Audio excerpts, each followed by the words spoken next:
In a Princeton study in 1997, Jean Gunn and Greg Duncan defined poverty as the condition of not having enough income to meet basic needs for food, clothing, and shelter. Now, there are three basic types of poverty that include generational, situational, and place-based poverty.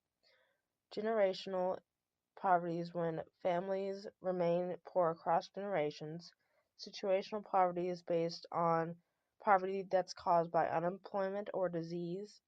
Place-based poverty covers loss of population, economic sources, and civil engagement.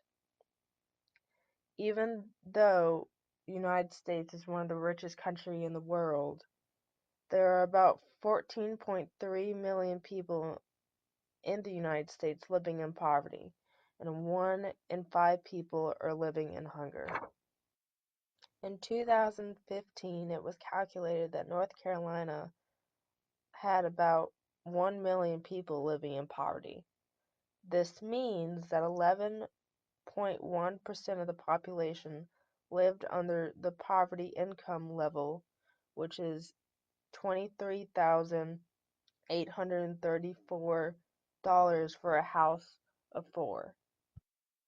24% of children that were 18 and younger lived under the poverty level.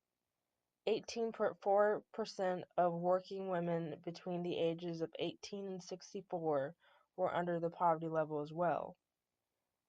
Different ethnicities are also affected by poverty. In 2015, 26.5% of African Americans in North Carolina have been affected by poverty. Native American had the percentage of 27.9%, Latinos had 33.6%, and Asian Americans were 11.8%.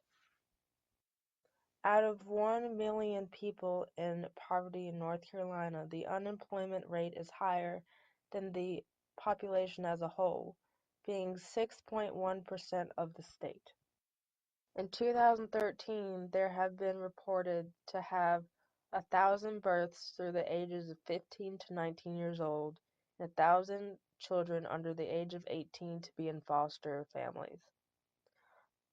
Poverty also impacts on school attendance, since 16% of North Carolina's poor children are not in school. Overall, in North Carolina, 53% of public schools have students in poverty, which is the 15th highest among the 50 states. Understanding the implication of poverty and how to solve it worldwide, different countries are attacking the issue. In Spain, government authorities are trying to fight off hunger by teaching their children what healthy eating looks like. There are 2 schools that joined together for an intervention program to promote healthy lifestyle, to encourage students to take imaginary tours to find different countries for different foods and activities. These children also meet with 2 nutritionists to show them what they should eat and not what they like to eat.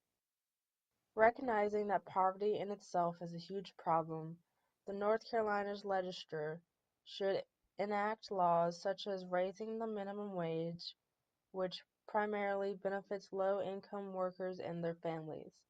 Another task that might help people who cannot afford their own food is to make each head of organization or charity for poverty or hunger sign a petition that will be submitted to the state governor, which demands that restaurants preserves their leftovers.